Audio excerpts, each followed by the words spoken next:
首先呢，我得感谢萧三少成全了我的爱心。这个布娃娃是我和孤儿院的林老师一起制作的。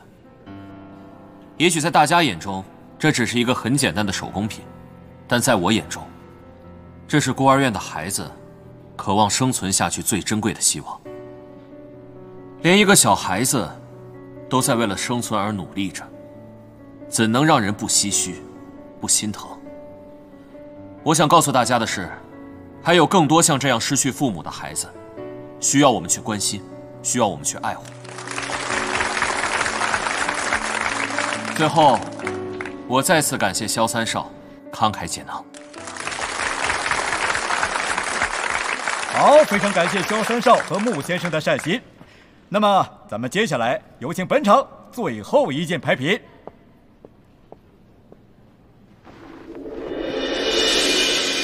现在我们要拍的最后一件拍品，捐赠人正是萧三少。这样的勋章属于个人的珍藏，究竟为什么会拿到这里来拍卖呢？那么就请萧三少为我们讲几句。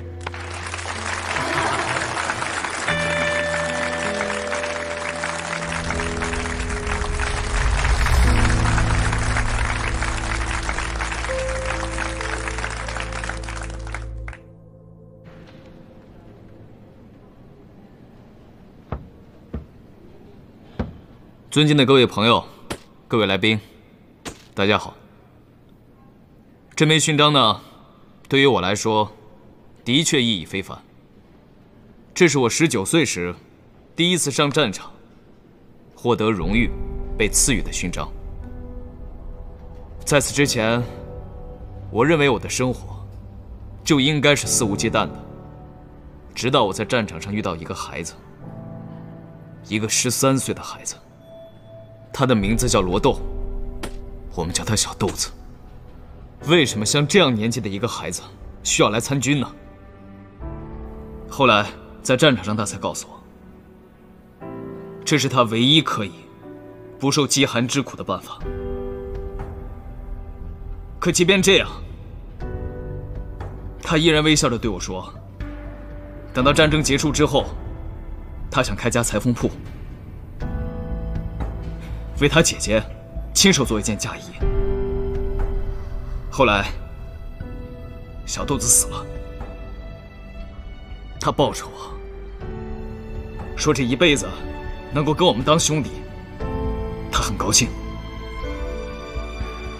那之后，我便问自己，像这样的一个孩子，一个13岁年纪的孩子，为什么不能好好的活着？为什么如此简单的一个梦想，他都没有办法去实现它？在此之前，我认为我的人生是最悲惨的。我7岁那年，我的母亲就跟小豆子一样，躺在我的怀里，离开了人世。我一直憎恨上天对我不公。再后来那几年，我一直生活在这个阴霾之中。可后来，我才知道，在这样一个战乱时代，很多的孩子一辈子都没有见过他们的父母。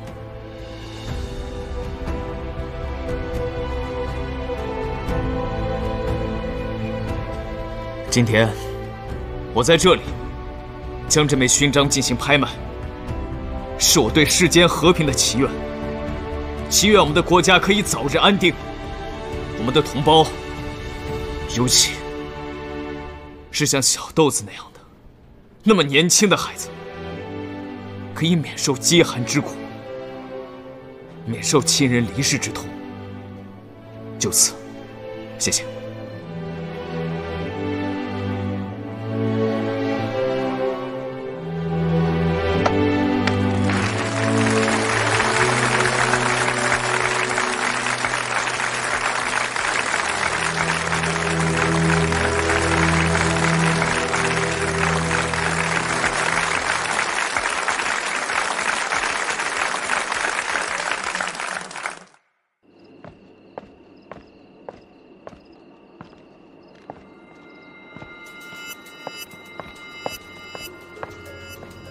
周副官，雅克夫已经审完了。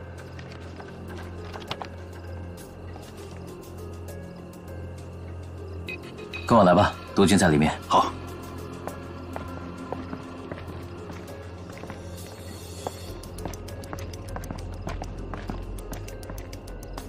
报告。进来。督军，您看。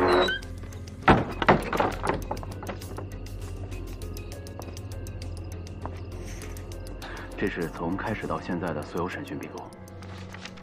这个雅克夫狡猾得很呐，一直在绕圈子，根本就没有交代那笔援助金的下落。现在各方势力都在明里暗里寻找雅克夫，不仅有南方的人，还有大总统的人，而且内阁的一些大臣们也都伸出了手。咱们还是尽快把他送给总理吧，免得夜长梦多呀。告诉老黄，5天之内把这个人送走。可是督军，快到鱼灯节了，这时间怕是拖不了这么久。那就在鱼灯节之前把事情办好。是。总理夏野一直在筹划复出，如果能抓到雅克夫，无疑会给他的复出增加一些筹码。但这件事情必须要谨慎，不可有差错。啊，明白。是。谁？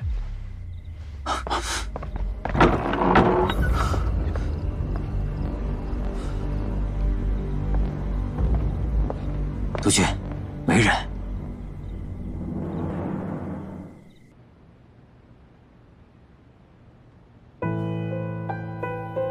今天将这枚勋章进行拍卖，是我对世间和平的祈愿。